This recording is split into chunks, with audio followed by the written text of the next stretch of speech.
What's up, Schmoedown fans? Welcome back to another episode of Beyond the Schmoedown. I'm Star Wars competitor Andrew Dimalanta. And I'm Nicki Dimalanta. Potential Star Wars competitor Nicki Dimalanta. Maybe. If anything picks you up. But we're not talking about the draft. That's This week. This coming Friday. Later this week. Yes, later this week, because you are listening and watching this on a Monday. Right. We're talking about free agency special. Uh-huh. A lot of chatter going around up until this point. Now we know where everybody ended up. Not every single. A lot of people ended up. A lot of people ended up. Some people didn't end up on a team, bearing the lead there. Yeah, so might as well just say it. I didn't sign with anybody. What? I didn't sign with anybody. So Wow. Shocker. Everybody assumed. I had no idea. Everybody assumed that I was going to the exchange, like I was going back to the exchange. We'll get to that later. Yeah. But I decided not to sign with anybody. Yeah. And go into the draft, and we'll get. And that's called a tease in the business, as I've heard. I don't know. I'm not in the business, but that's called a tease. I'll talk about that in a little bit. But let's go ahead and go over. I don't know. Obviously, we'll start with corruption. Yeah, because corruption was already set with their three signed players prior to this special. Yes. Thanks to their winning the thing. And so in that was season 7. Yeah, going into the free agency special, the only team we knew that had their three.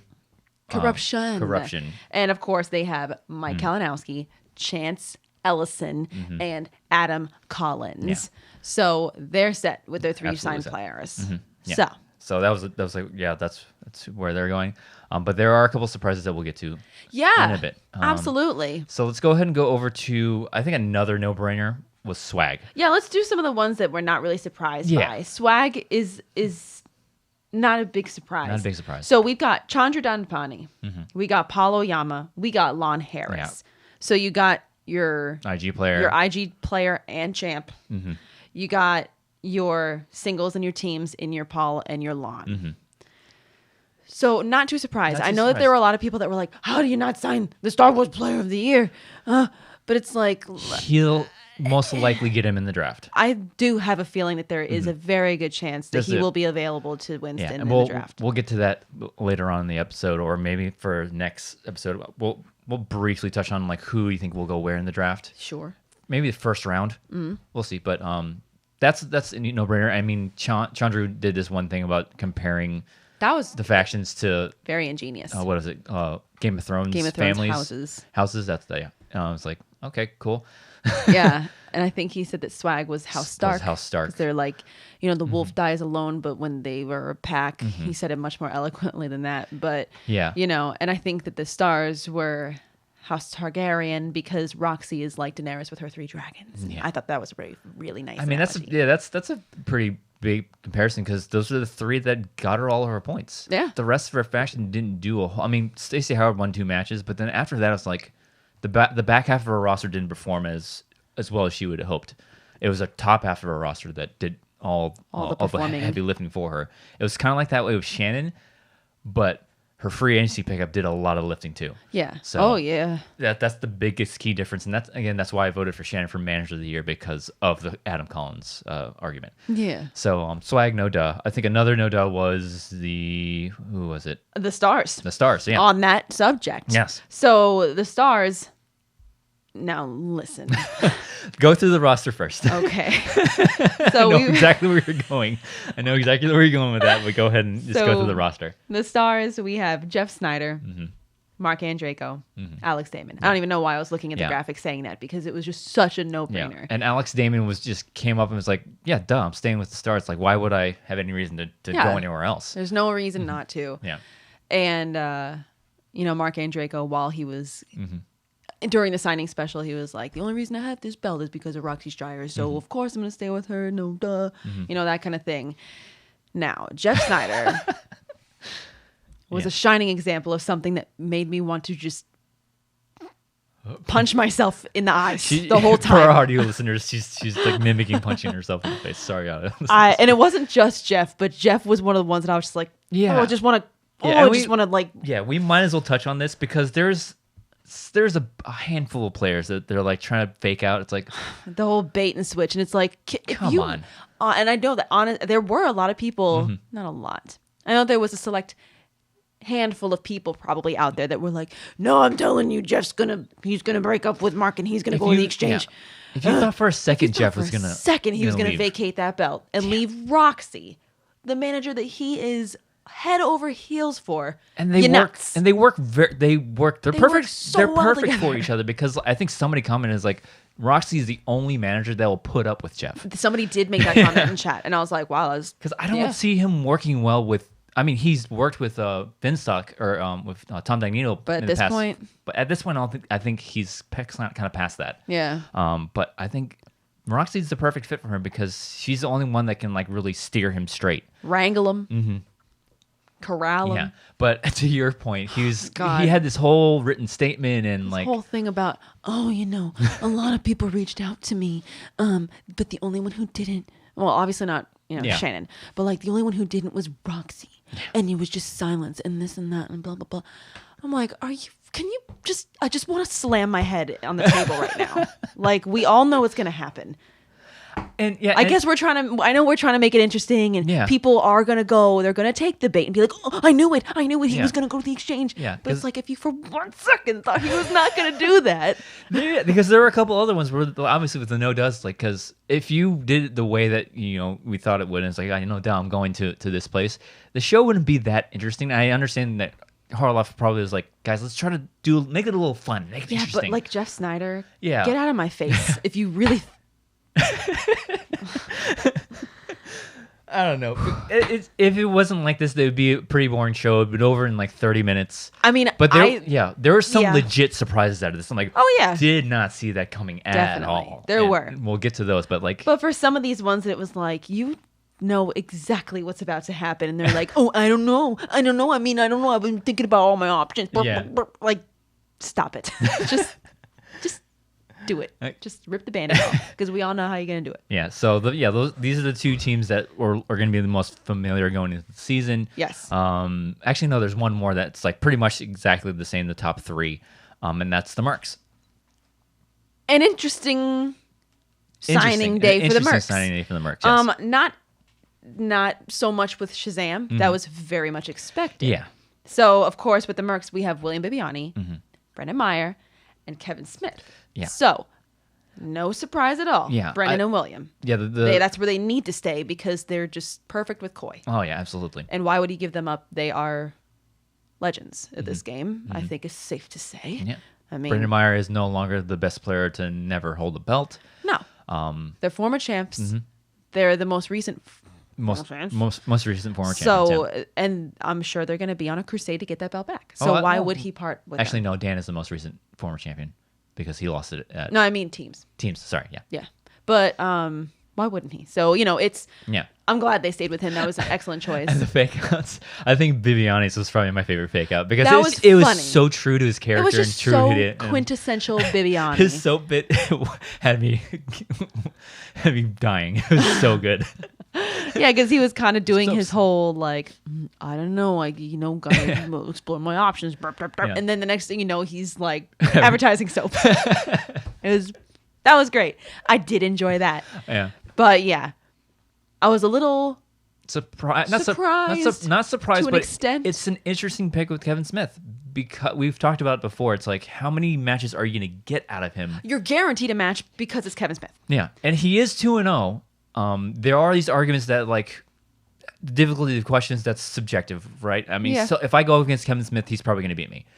Me too. So difficulty of questions is totally subjective.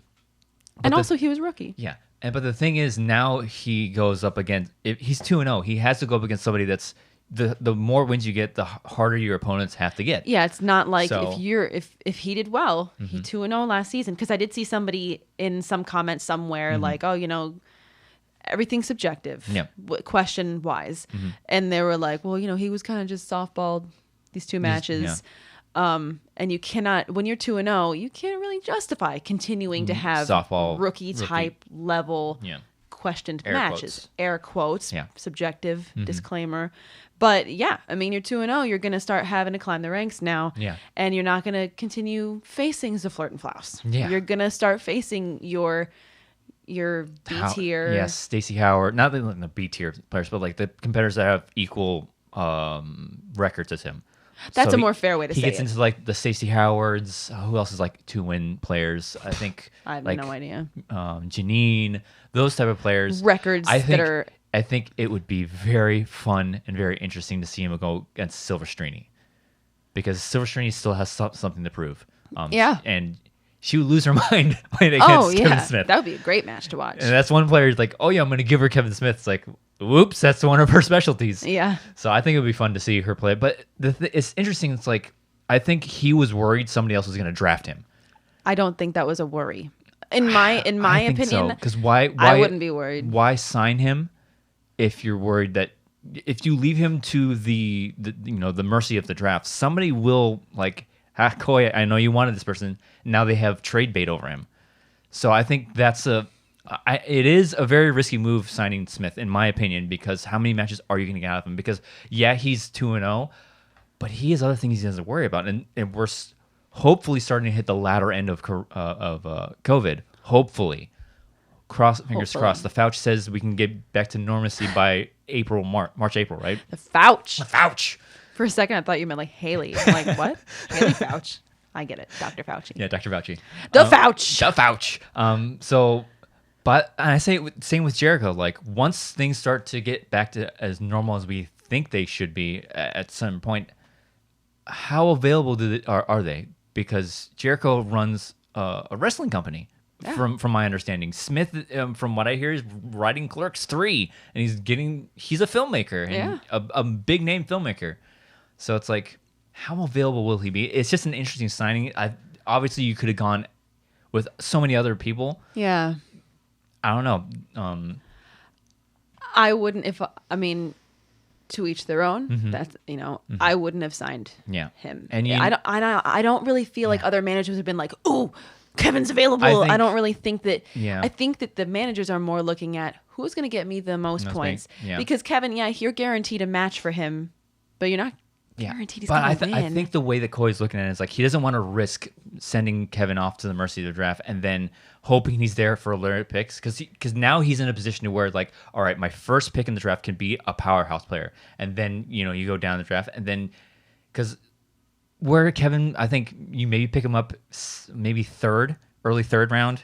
Really? Kevin, yeah, because he obviously has his two singles because in of his playing, because of what he's because displayed, or because of his name. Both, because of his name and the fact that he's 2-0.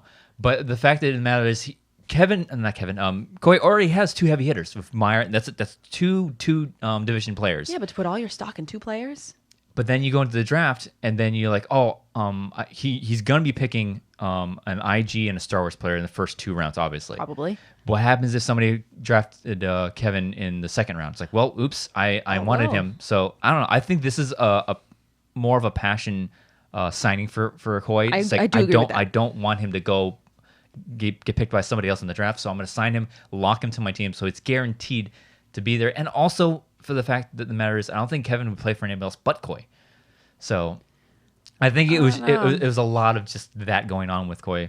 I think it was kind of foolish, if I'm being honest. Yeah, it's a risk. It is definitely a risk sign. I mean, I'd rather sign somebody who I think has the potential to.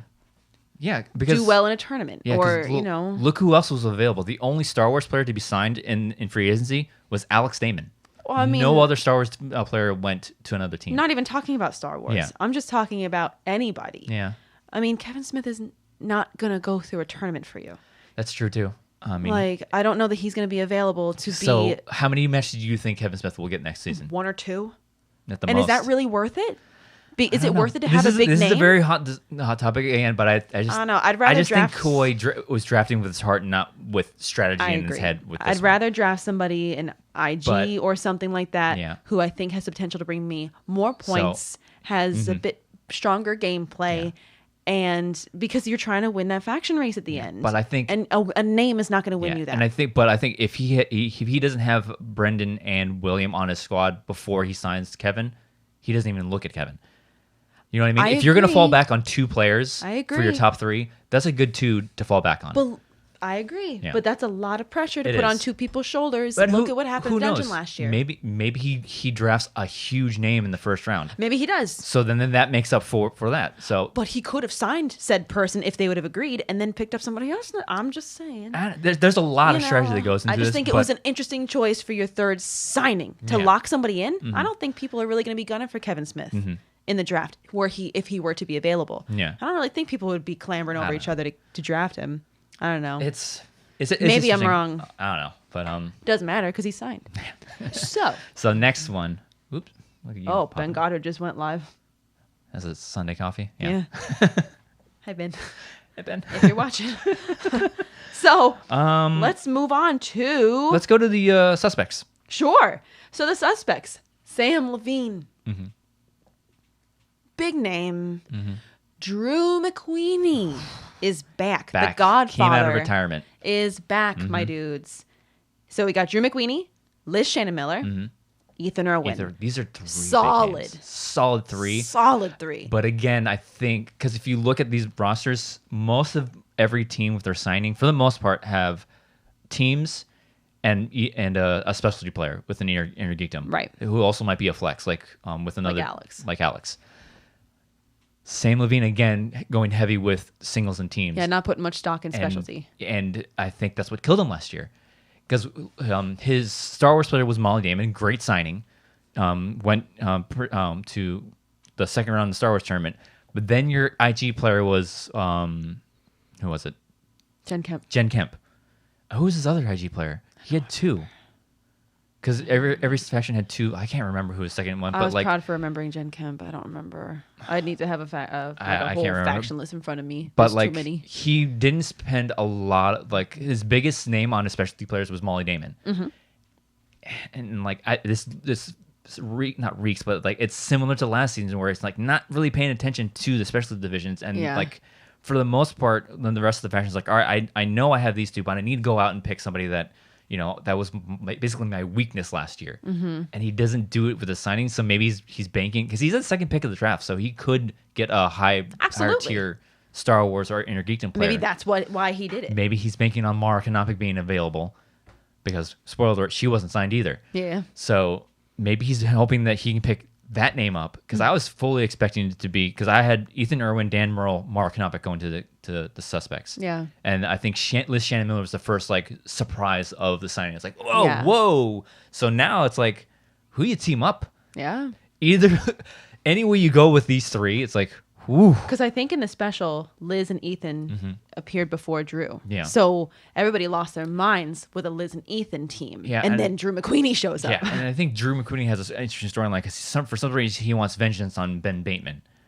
Yeah, I missed what that was I about. think when Bateman showed up and in the rundown, I heard that Bateman sort of like played cards loosely and like it's like yeah I'll sign with you. Told somebody one thing and then told another faction another thing and then finally his final decision to go where he went and everybody else is like, what happened? I thought we were gonna be on the same faction. What happened? So I think Drew was one of those people that he was talking to. It's like, hey, let's go here. We'll team up, and then Ben goes where he goes, which we'll get to in a second. Cold-blooded. And Drew's like sitting out there with like his hands in the air, like, what happened? Yeah. What happened? I thought so. Then he decides to go with that, and that's a fantastic first three. Oh, it's solid. So Very. um, I would Yeah. wager heavily. I'd be shocked if he picked up anybody other than an IG or Star Wars player in his first pick. I think that because I think Because you got that's to diversify your stocks and bonds, my dude. Yeah, you got to get a little bit. You got to get a little bit of variety to your roster. because I know I just gave him a little flack for like not paying attention to IG or Star Wars. He has a second pick in the draft. Like, look how many high-profile Star Wars players are out there right now. Yeah. That did not get signed. Yeah. So, it'd be interesting. I think he's banking on that Mara Canopy will be available to him because there is reports out there that Kaiser is looking for a Star Wars player with the first pick of the draft. So who knows what happens? Who knows? But yeah, God, McQueenie, Irwin, Shannon Miller, Irwin, Any way you McQueenie. slice it. Any way you slice it, it's a fantastic team. That's going to be crazy. Yeah. So, Let's go to the den. the Den. Okay. Yeah. So the we Den- can go right into The first faction to make some money moves here. So the Den signs Paul Preston, Ben Goddard, Marisol Marisol McKee. So at first glance, it's like, woo, good signing. So who do you? Because you have Goddard with the IG. I would venture you would have put Marisol and Paul together because Marisol's got a lot of, like hype around her. It's like this is gonna be her season because good showing for the first season. I still think there's more to prove. If we're being honest. Yeah, but it could be a strong season for her. Put her with Paul Preston. Woof. Yeah. That'd be a good team. Not so fast, my friend. What's his face on the football show? ESPN. I don't know. But not so fast, my friend. The old guy coach on college football, whatever. Lee Corso. Am I right? I'm sure it's Lee Corso. I'm talking the wrong Tony person. Dungy. Not so fast, my friend. But people will correct me in the comments. He has a pencil in his hand all the time. Rex. What's his name? Grossman. What? Who's the coach whose name is Rex and he's got a brother, Ryan? Rex Ryan. He's a twin. He's a twin. Mm-hmm. Yeah, brother counts. It's a twin. So I wasn't wrong. No, I just wasn't specific enough. Oh, and then your favorite college football analyst, Herb Street. Durf Street. Ferp Durf Street. Man, that name. Herp. Anyways. Wait, Herp? Herb Street. Kurt. Ferp Durf Street. For a quick minute, I thought his first name was Herb. No, it's Kurt Herb Street. I'm pretty sure it's Kurt Herb Street. What's his name? Kurt Herb Street. Yes. Anyways, back to the den. So we were wondering, because before... You okay? I'm crying. Okay. Ooh, take a drink of water. Oh, right. Okay. Ooh, Anyways. That's quite a name. Quite a name. Played for Ohio State in his college days, I'm pretty sure. Herb Street. Mrs. Herb Street. Imagine. Anyway, so we were going into all the talk about free agency. That was one of the big things was Shannon. Don't go near either Marisol or Laura Keller. She said, "I will make your life a living hell." Yeah. I believe were her words. Yeah, and we said it before. For her to get one of them, she's gonna have to give up both picks. Yeah.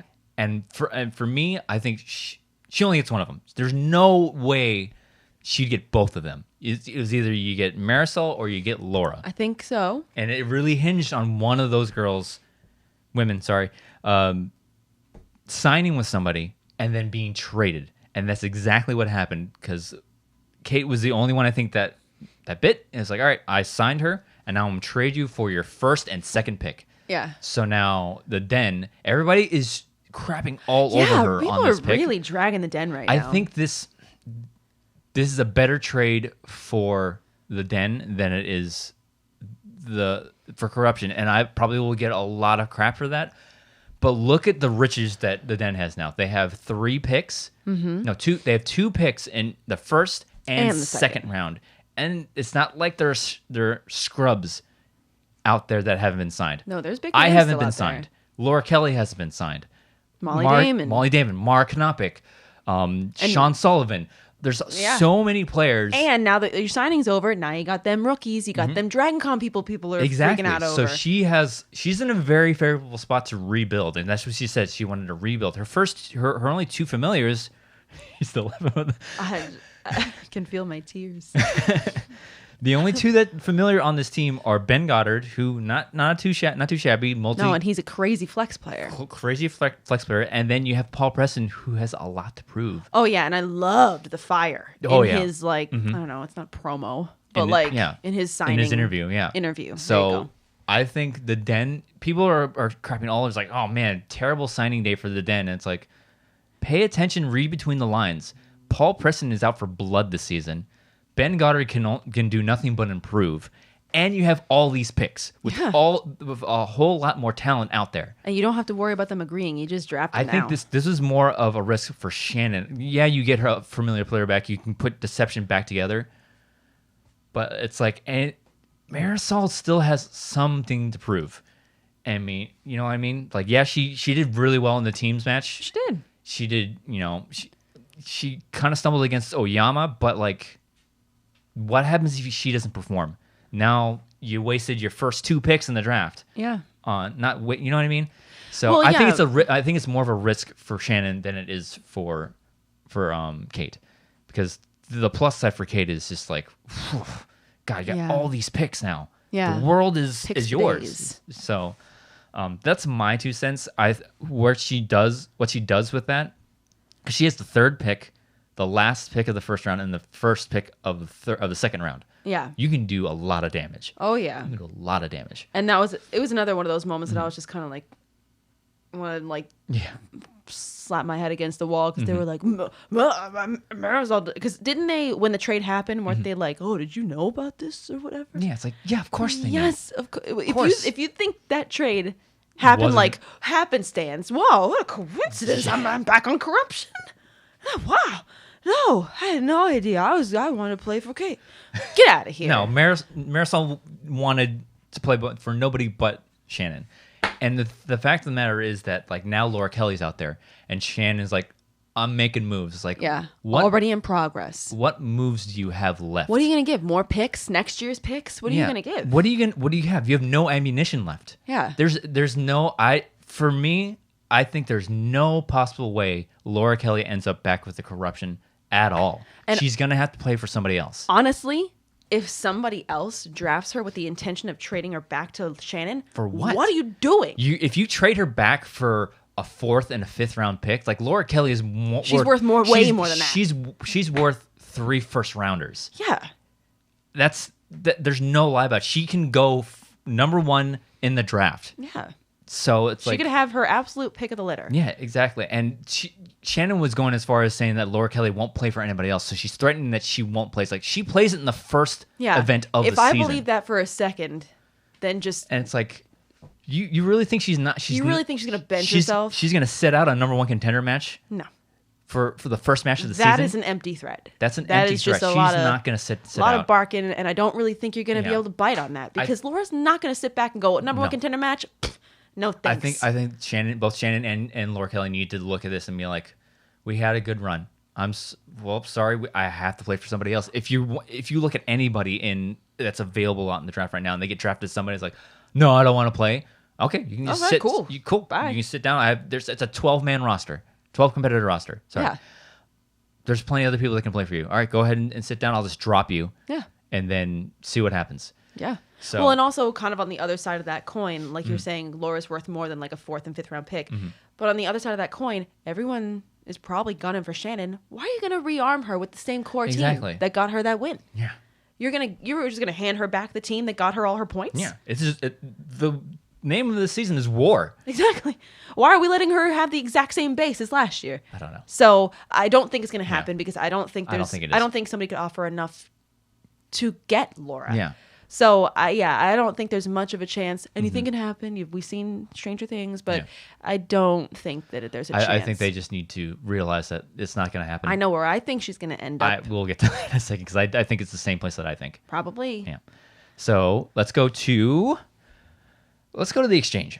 The exchange. So Thomas Finstock Dagnino. Gucci, Thomas Finstock, Thomas Gucci Dagnino. Gucci Finstock Dagnino. Gucci-san. Bobby Gucci-san of the exchange has John Roca, the Barbarian, and the return of famed Ecuadorian filmmaker himself, film reviewer, filmmaker, famed Ecuadorian JTE, Little Evil himself. This was another surprise. It's like, woo, brought Yeah. him back. I mean, he did compete in the horror free-for-all, so it's not him coming out of retirement. Right. It's just him returning to regular play. Yeah.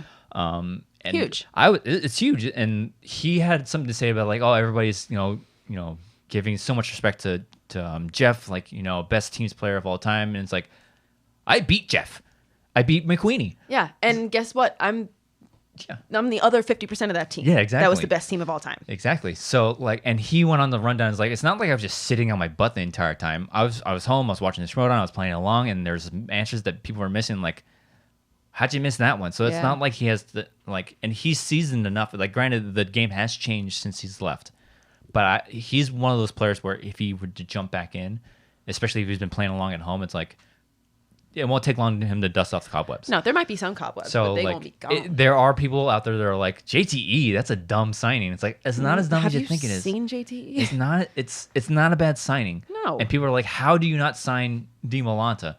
Okay. So you go ahead and get this one. Yeah. Okay, I'll take this because there's something that I think that if you try to look beyond just what you're seeing, beyond the Schmoedown, the Schmoedown, and you try to look behind the scenes, there's certain things that happen, not just this, but there's other things that it's like, oh my God, why didn't this manager sign this player? Why didn't they sign that player? And it's like, if you're taking it at face value, you're thinking, you're talking like each manager is just able to snap their fingers and say, you're mine. Yeah. It's not like the draft. I think a lot of people are overlooking the fact that this is signing day. It takes 2 people to sign a contract. You got to sign the contract. If I'm a manager and I say I want you, you got to say yes before I can take you. You can say no. And I think a lot of people are forgetting that fact, and they're thinking that managers can just snap somebody right up. They're forgetting the fact that I could approach you and you could be like, no, I'm good, fam. I'm good. So I think a lot of people are forgetting that and overlooking that. It's not just as easy as being like, well, I want A, B, C.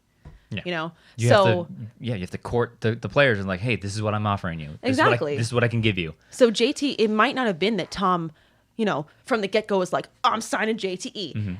It might have been, hey, I approached this person, or hey, I approached that person. And not to say that JTE is sloppy seconds, because he's not. No. But you don't know all the conversations that were happening behind the scenes for all of these managers. So, before you criticize somebody so heavily for being like, wow, how dumb that they didn't sign this person, how dumb they signed that person. Yeah, well, they got to say yes. They got to agree to it. Yeah.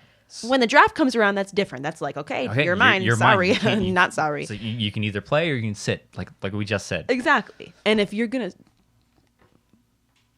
that sitting thing is ridiculous. Yeah. But, so when you're signing, they got to say yes. So it's just something that I think a lot of people are kind of overlooking a little bit. Which is a nice transition as to, why am I not on the exchange? Everybody expected me to sign with Gucci. Yeah. And it's not to say that Gucci didn't talk to me. And he didn't, of course. didn't Talk to a lot offer of me. people. He, being straight up, he offered me that 3rd spot. I decided not to sign. I decided not to sign with anybody. Because I think the big major factor that going into this next season was I felt that I needed a change of scenery. Being on the exchange, I've been familiar territory and all that. I said it many times on this show. I said it on other shows. I'm trying to think outside the box this season. I'm trying to think 4th dimensionally. I'm trying to change my game up a little bit where I can to help me get over that hump. And I think not being on the exchange was probably best for both me and the exchange. So I decided to leave my fate up to the draft. So wherever I end up, it's a change. Maybe that's what I need. It's just what the galaxy wanted for you. Yeah, whatever the force wills for me to go, that's where I'm going. So that was the reasoning behind me not signing with the exchange or signing with anybody else. And we said it before, signing a Star Wars player other than Alex Damon, kind of a risk. So yeah, a single division player, kind of. Granted, I have a automatic title shot. But that's nothing guaranteed there other than competing in a title match. Right. I'm hoping to win that match. It's not guaranteed I will win that match. Yeah. So it's still a risk signing a 3rd. With JTE, you still have 2 divisions you compete in. You're banking everything on me competing in 1 division. Yeah. So I felt that I told you, like, go ahead and sign somebody else because I think it's going to be a benefit to us both. It'll be a benefit to us both. And that's not to say that he can't get a high tier Star Wars player in the draft. There's plenty of us. There's plenty of us to go around. So that was my thought going into it, and where I end up, who knows? Yeah, because I feel like on 99% of the posts where people were like making their predictions, I feel like on 99% of them it was like Roka Barbarian, Dimalanta on the exchange. And yeah. And I did enjoy Roka's interview when he came out hot and heavy. out of the gate, hot. Yeah. And saying nobody was talking about him, nobody didn't even brought up his name and blah, blah, blah, this and that. And Christian was like, yeah, man, well, why are they going to speculate when you, at the end of Spectacular, told us, I'm going to rebuild the exchange with Dagnino. Yeah. There's not much mystery there. You told us what was going to happen. He's like, that's not the point, man. I want to clip that out. And when we talk about the discussion, I'm just going to hit it. I'm like, that's not the point. Oh, my God. That was funny. That's so funny. Because I was thinking the same thing. Like, John, we knew where you were going to go. Yeah. But I get it. John Roca.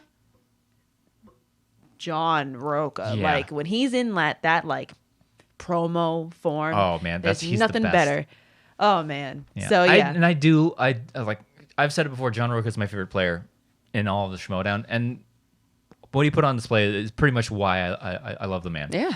Because he just flips it on like a switch. He's so good. Every post, even when he was like a tweener or a face, I was like, the Outlaw came out, and you always come as like, he is. He's going full Roca. There it is. And I think there's certain characters, like, don't take that away from them. John thrives in the heel persona. Yeah. And it's So it's good even to though see. we knew what was going to happen, Yeah. I loved watching him get upset about it because it was just so. Mwah. Yeah, and this is where people were like, "Oh man, no, you like he's your favorite player. Why wouldn't you want to be in the same fashion as your player?" It's like, it just didn't fall that way. It just didn't happen. It just didn't happen. I decided to do other things, and here we are. Here we are. So, So let's see. Who have we not? I last think one we the have? last one we have. I think people are saying they won free agency, The and how can you say otherwise? Dungeon. How can you say otherwise with these three names? Yeah, this was huge. So the Dungeon, they signed Dangerous Dan Murrell. Go! Don't save the big name for last. Hey man, I'm just reading what's on the graphic. Go to. So they obviously signed Parker. All right, let's Put his name down, flip it, and rewind. reverse it. The Dungeon signed Robert Parker, That's the first no dub for them. Ben the Boss Bateman, and Dangerous Dan Murrell. Ben Huge. and Dan. I saw Ben going to the dungeon. I'm like, I thought it was gonna be Parker, Bateman, and Paul Preston. That's who I thought it was gonna be. Yeah, I think Preston and Kaiser would be fun together. Somehow, I don't know what he said to Dan or what Ben and Kaiser said to Dan. They got Dan Murrell to join the dungeon, and now you're assuming the team is gonna be Dan Murrell, Ben Bateman. How could you not? How could you not? What? I'm pretty sure it's a guarantee. Jeez. So, Huge. and so he signs these three massive names because Yeah. Parker is out for blood this next season Oh, because yeah. the way his season ended, not the best because all the hype around him and he gets knocked out in the second round of the tournament. Yeah. Don't see him again the rest of the season. He's got something to prove and Oh, he's for gonna sure. be gunning for IG this next season. But then you get Bateman and Murrell. Like, how do you compete with that? That's the full reason everybody's like, yo, free agency sign. This is the team to beat. This Yeah. is the faction to beat. So, and on top of that, he's got the number 1 pick in the draft. Yeah. So, and look who's available. Yeah. So, what he does in that first pick, because you To have basically sign 4 players, because basically. arguably, and this is no shot on any other competitors that haven't signed with anybody, arguably the first 3 picks in the draft can go in no particular order. It can go me, Laura Kelly, Mark Anopik. You can Easily. switch us around either way. Either way, those are the 3. I'm thinking those are the first 3 picks of the draft. Molly Damon can go number 4 as well. Oh, absolutely. So those are the first 3 to 4 picks in the draft where you can swap those around. Yeah. Whatever order you want, and it would make sense for those picks Yeah. because Dan is on the exchange or not exchange. Wow, Dan is in the Freudian dungeon, slip. and to bring in Mark Novik would make sense because they live together, they can study together, and then you have 3 IG threats Yeah. on there, or you fill your last spot with the one you need, a Star Wars player. You can go Laura Kelly, or you can go me. So Yeah. it's like, how you feeling that day? Yeah, exactly. And, strange things have happened. We've seen a lot of things that are unexpected. Mm-hmm. So a lot of people think, I mean, people have been commenting. It's like, a lot well, of people have been making speculations. Mm-hmm. People seem to be having similar speculations, but you never know. You really you never really know. never know. Like, he can go, oh yeah, obviously he's got to go Star Wars. Pick up Andrew Dimalanta. Mm-hmm. He can go Laura Kelly. Maybe he Yeah, maybe someone he wants, said maybe he wants to, rub it in Shannon's face. Yeah, And if you pick up Laura Kelly, you have the number one contender match, which she's a favorite in. That means you get more points out of that going into a title match. Mm-hmm. You go Mark Knopik, you have a title match right at the beginning of the season. You go me, you have a Star Wars title match for my first time. At some point, yeah. At some point, and we don't know when it is, but you still have an automatic title shot. So it's like either of us makes sense for this scenario. Yeah. So who knows what will happen? We'll have to find out this Friday. And that's the factions, man. Like it's gonna be crazy. It's gonna be crazy. Yeah. So leading into, and we were just talking about the draft. Like, who do you think these factions pick up in the first round? Because to go past the first round, it's kind of like I don't know. Yeah. So even the first round is kind of I don't in know. The first round. But, I do believe that the first round will be heavily filled with IG and or Star Wars players. Yeah. Because, like you said, I mean, people have IG pretty well covered across the board for the most part. Minus a couple of factions, yeah. Only one Star Wars player signed, so it might be heavier in Star Wars because everyone's kind of like, well, I need to cover that base. Yeah. So, especially with the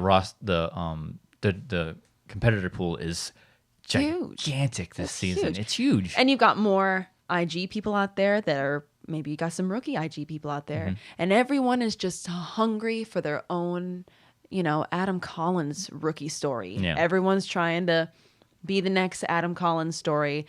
Everyone's trying to, so I don't even have to say I'm assuming. I know these managers are doing their homework. They're probably watching fan league interviews, matches and interviews podcasts and stuff. I hope that they're watching tape on people because to take somebody at their word in an interview is foolish. Just that alone, because talk is cheap. Talk is cheap. Yeah. When you interview for anything, a job, anything, you're gonna be like, "Yeah, man, I'm the friggin' best." Yeah. Why wouldn't you hire me? I never come late to work. Yeah. Yeah, I never take breaks, and I never take off. Yeah. Because I love working 24/7. Yeah. Hire me now. Although with you, it might be true. What? Not anymore. How many times have you taken a break? Oh no, I don't really take leave. Yeah.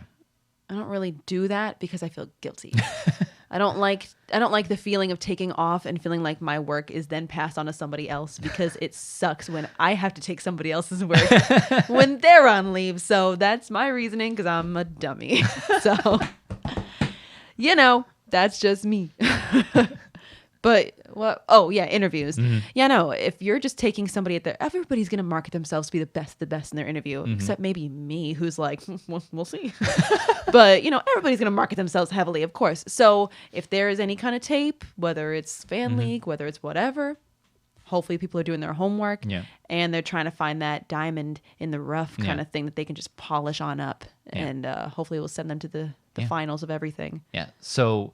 Going pick wise, I think Dungeon. I already discussed about the first three picks. So the first three factions going is the Dungeon, Suspects, and then the Den. And I just said the first three picks could be that and just shuffle them around. Yeah. At number 4, I think it's who is it? It's the Exchange. God, I don't remember. Hold on.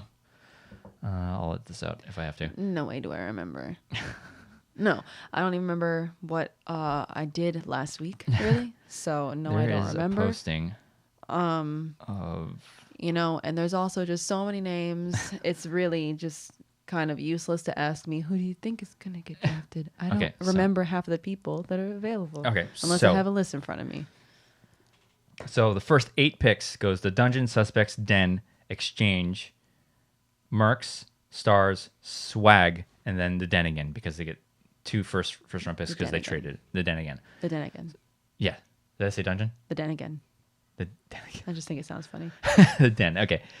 So we recessed first. So at 4 is the Exchange. Who's available? That's really I mean, if I get picked up in the third, because there's a full possibility that I can just end up on the Exchange again if the first 3 people pass up on me. I could see the Exchange going for Laura if she's available because she and John have a Star Wars show. Yeah, together. Because I think they're for their 4th spot on the team. I think they're going to go Star Wars. They have to. I would imagine. I think if me and Laura Kelly aren't available, I say Sean Sullivan. I think Sean would be a pretty good fit for the Exchange. and he has something to prove. I think Yeah. Sean is one of those players that gets I do Gets him a think couple that more wins. I think that a lot of managers are probably going to be tripping over each other trying to get Thomas Harper. yeah.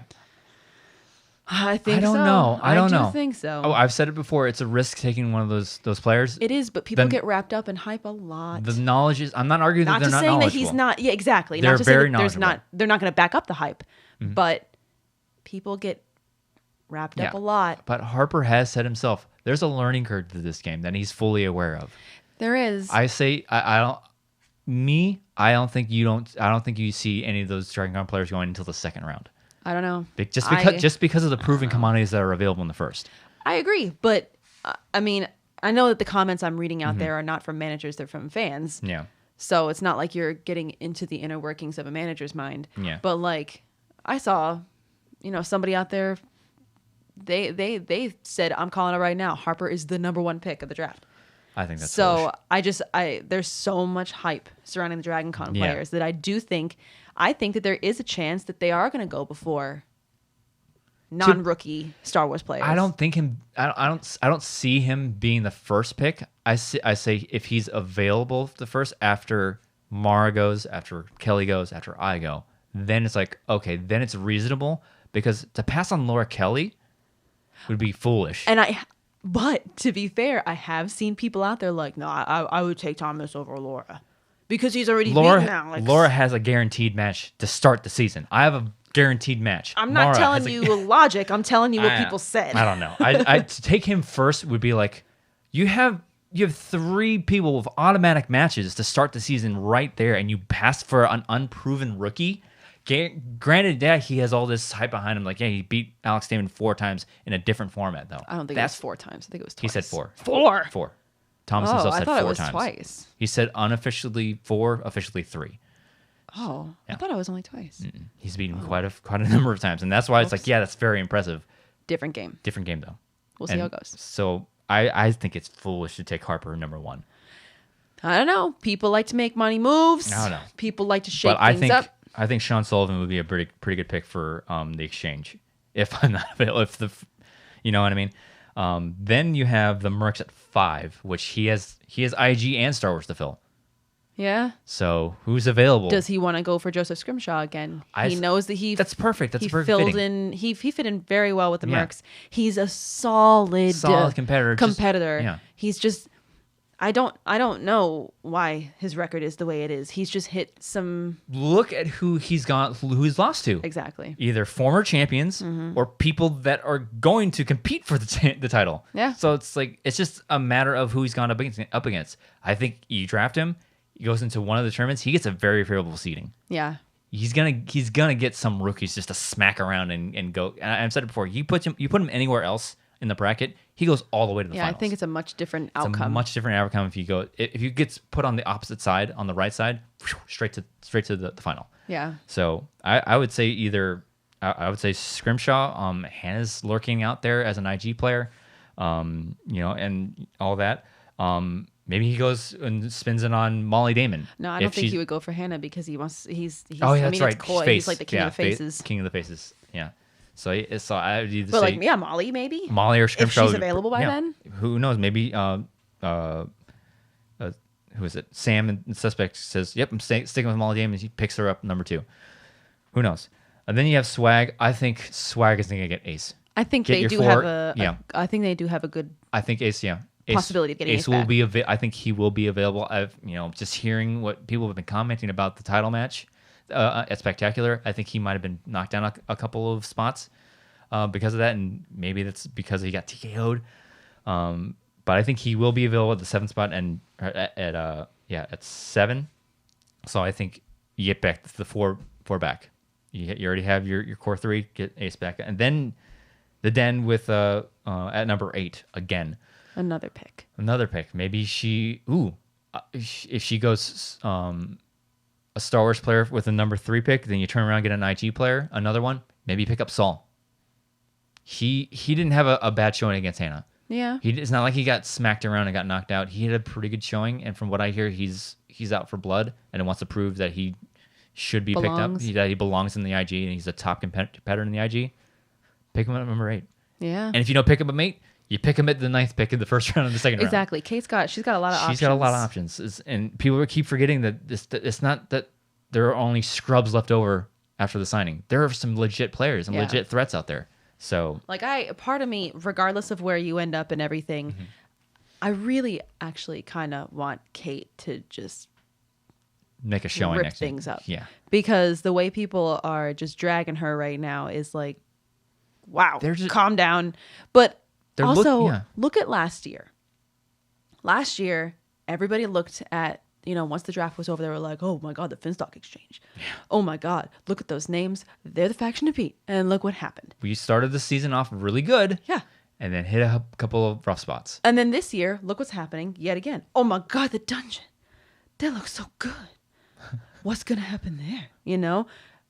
Look what happened last year when everybody said that. Not saying that I think the dungeon is going to do the same thing, but look what happened last year when we started making all these big, lofty expectations of people early on. Before a single match is being played. Exactly. Yeah. So you never know. And also, everybody looked at like Shannon, like she was like, oh what a joke. Yeah, why's your team so bad? Yeah, what a joke of a team over here with corruption. And then look what Shannon did to you. Damn. Yeah. So I'm kind of hoping to see that kind of a story with Kate, to where everyone's like, wow, Kate, what a joke. Like, look at that. She's definitely the loser of the draft. I give her an F. No. I kind of want to see, especially with this new persona Kate's got going on, where she's not Chicago Kate anymore. She's going to be like, I'm rebuilding from the ground up, and y'all better watch out. I think I'm excited to see that. She's looking for players with that mindset. It's like, all right, you doubted us before. You think I'm a joke. I'm done playing games. I'm picking up players. Because look at Paul Preston, out for blood. Ben Goddard. Yeah. Pretty good season. He said, dude, doubt us all you want. We're coming for that title. Ben Goddard was in talks for Rookie of the Year at one point. So he's got and he's a 3-division player.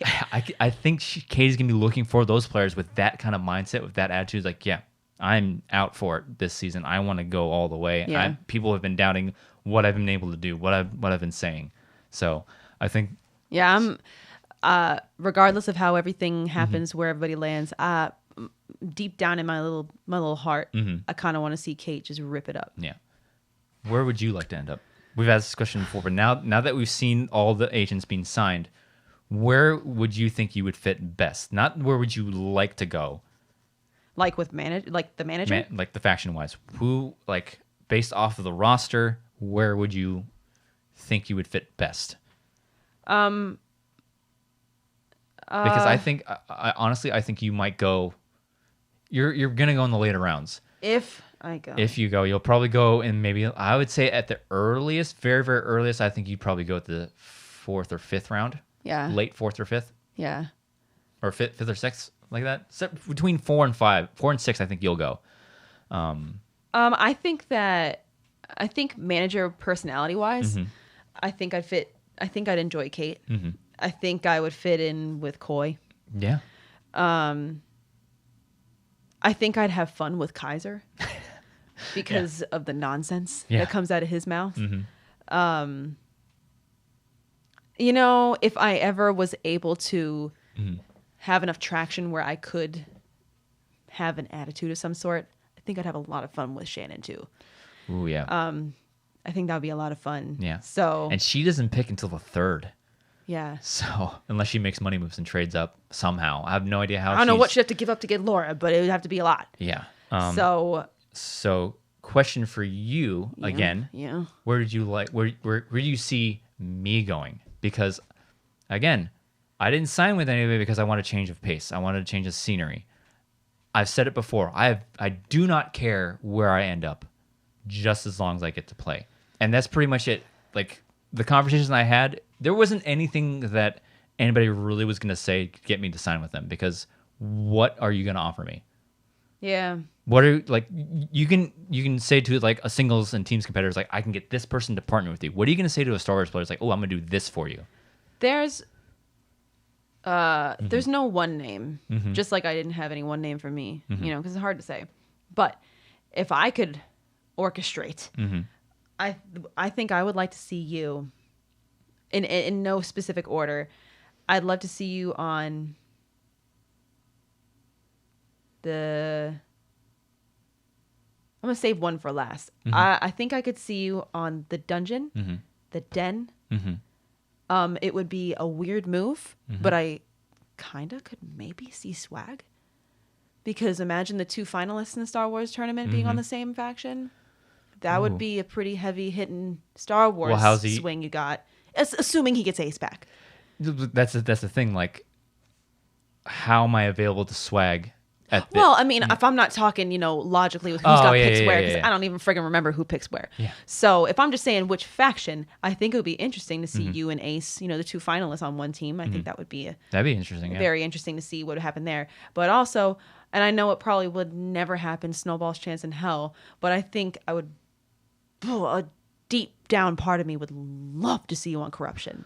I wouldn't hate that. I would love to see you on Corruption. Because a factor going into not signing with anybody is who has what pick where, where would I fit, also character-wise, and also who can handle my intensity. Yeah. Because I'm, Well, that's why I'm saying Kaiser, player. because Smets is super intense. Yeah. Mike can get pretty intense. Yeah. So that's why I'm saying Shannon. But my God, I would love to see you on Corruption. It's never going to happen. I don't think. Yeah, but I would love to see it. It's more likely she'll get Kelly back before. And I'm not just saying it because they won. Like, I'd love to see you on the winningest faction. I'm not saying it just because of that. I think both my character, my personality, and the way I play fits perfectly with that team. Exactly. They're kind of got that edge to their personality. They got the darker attitudes kind of thing going on. Shannon, and you're kind of a man of few words. I'm pretty sure Shannon would fill that gap for you. So, man, I'd love to see it. I just don't think I'm going to. Yeah. But, Yeah, and that would be those would be my choices. I think the 3 likely places that I end up is either the dungeon, the suspects, or the den, because it's the first 3 picks. Yeah. And I think it's foolish to pass up on either me, Kelly, or Mara. I think with all of your already announced matches, I do think it's very feasible that you guys are going to be among the first picks. 1, 2, or 3. Molly can be thrown at number 4. So because at one point I was like, maybe the first round will be IG, and then the Star Wars will happen in second. But the fact that you guys have already announced matches makes it kind of like, you're probably going in the first. So I'm really excited to see what happens. I don't know. So we teased at the beginning of, because Finstock has to fill that Star Wars role. I think it's very feasible. I think we already said this, that Laura Kelly ends up with the exchange. I think it's very feasible. Yeah, it's